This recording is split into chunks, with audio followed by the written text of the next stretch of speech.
Saudara-saudara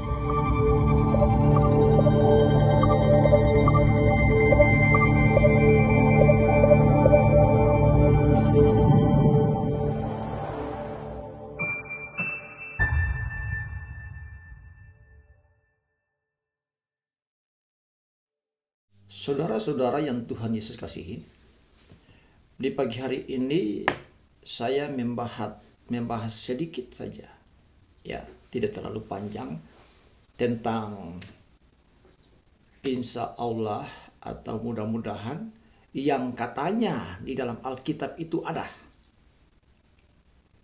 Ya, katanya di dalam Alkitab itu mengajarkan tentang mudah-mudahan atau insya Allah, yang merujuk kepada Yakobus pasal 4 ayat 15 yang mengatakan jika Tuhan menghendakinya kami akan hidup dan berbuat ini dan itu.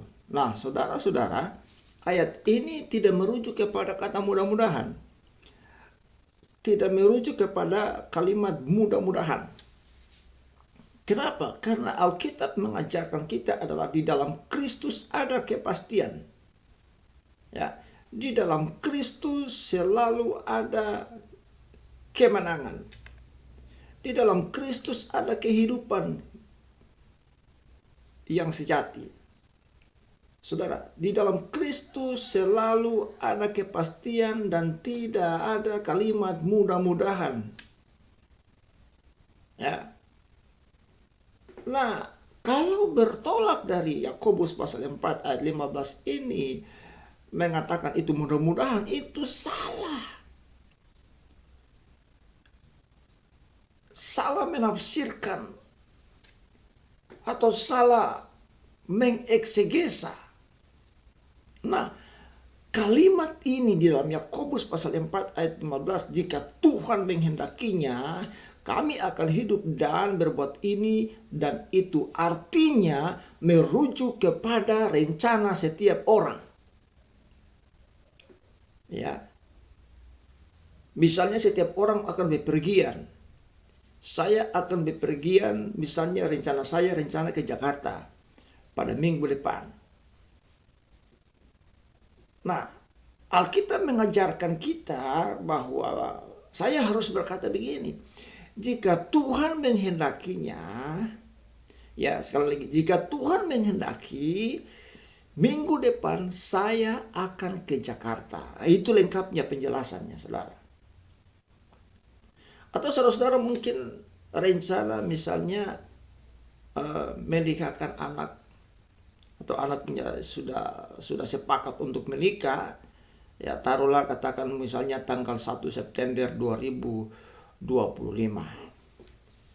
Saudara tidak bisa mengatakan bahwa tanggal 1 September 2025 anak kami akan menikah. Nah, Alkitab mengajarkan kita, Kristus mengajarkan kita untuk selalu rendah hati. Nah, ini lebih simpel lagi. Jadi ayat ini merujuk kepada kerendahan hati. Itu.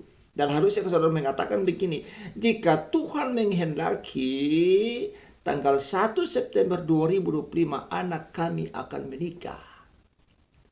Artinya apa? Itu adalah suatu kerendahan hati dan melibatkan Tuhan di dalam segala perencanaan.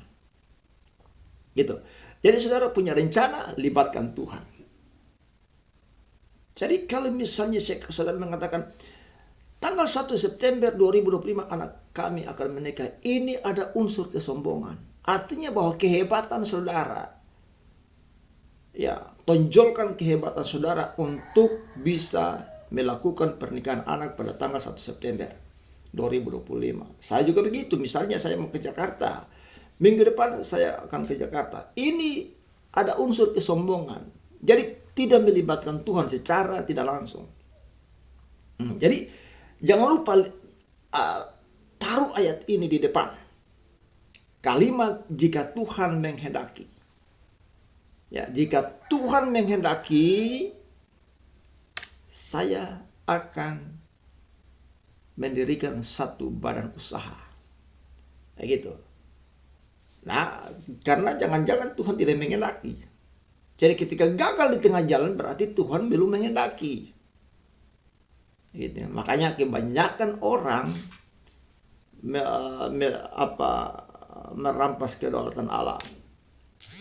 Ya, misalnya calon DPR, calon kepala daerah, ya, dengan cara hambur-hambur uang, ya bayar sana bayar sini untuk mencapai suara terbanyak. Ini unsur kesombongan, mereka tidak melibatkan Tuhan.